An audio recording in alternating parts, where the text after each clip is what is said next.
और फरीदाबाद को दहलाने की साजिश नाकाम की गई है। फरीदाबाद से 350 किलो विस्फोटक बरामद किया गया। तो बड़ी खबर है, 2 AK-47 समेत गोला बारूद जब्त किए गए हैं। जम्मू कश्मीर पुलिस ने साजिश को नाकाम कर दिया है। आतंकी डॉक्टर आदिल अहमद से पूछताछ की जा रही है और इस पूछताछ के बाद ये बड़ा खुलासा हुआ। तो फरीदाबाद को दहलाने की कोशिश थी। इस साजिश के तहत 350 किलो विस्फोटक यहां इकट्ठा किया गया था और जब इस आतंकी से पूछताछ हुई उसके बाद ये बड़ा खुलासा हुआ है।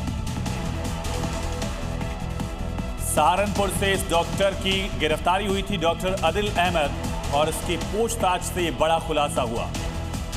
2 तस्वीरें इससे जुड़ी हुई आपको दिखा रहे हैं। 350 किलो विस्फोटक जब्त किया गया है। 2 AK-47 बरामद किए गए हैं। एक बड़ी आतंकी साजिश थी जिसका खुलासा हुआ पूछताछ के बाद। आतंकी डॉक्टर आदिल से जब पूछताछ की गई तो इस आतंकी साजिश का खुलासा हुआ, जिसके बाद इस साजिश को नाकाम कर दिया गया। दरअसल डॉक्टर आदिल अहमद जैश-ए मोहम्मद से जुड़ा था। जैश-ए मोहम्मद के लिए श्रीनगर में पोस्टर्स लगाता था और इसी आधार पर इसकी गिरफ्तारी हुई थी। जम्मू कश्मीर की यूनिट और यूपी की पुलिस ने मिलकर गिरफ्तार किया। अब पूछताछ में एक बहुत बड़ा खुलासा हुआ।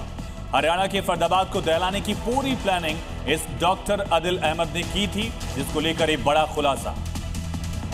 350 किलो विस्फोटक जब्त किया गया है। 2 AK-47 बरामद किए गए हैं। गोला बारूद बरामद किए गए हैं। एक बड़ी साजिश रची जा रही थी जिसका खुलासा किया गया।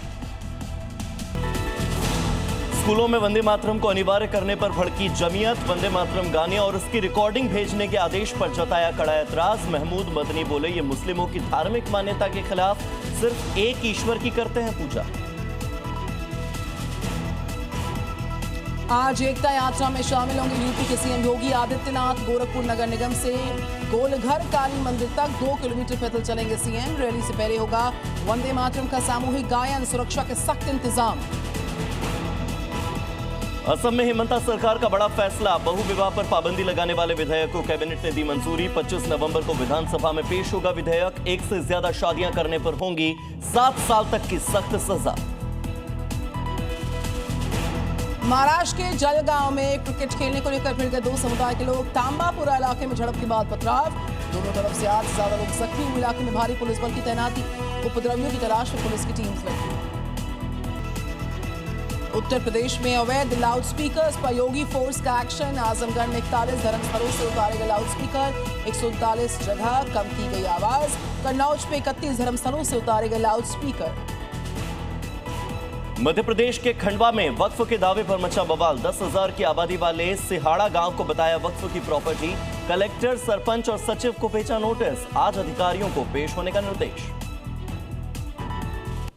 बिहार में दूसरे और आखिरी चरण के मतदान से पहले सुरक्षा की सख्त व्यवस्था। बिहार से लगने वाली नेपाल की सीमा 72 घंटे तक के लिए सील। पड़ोसी राज्यों से आने वाले और जाने वालों पर भी नजर है। अररिया में नेपाल बॉर्डर से सटे इलाकों में पुलिस का फ्लैग मार्च।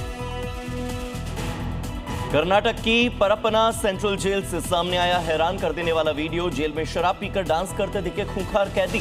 बीजेपी का दावा, जेल में ISIS आतंकी को मिल रहा है VIP ट्रीटमेंट। सोशल मीडिया पर वायरल हो रहा वीडियो।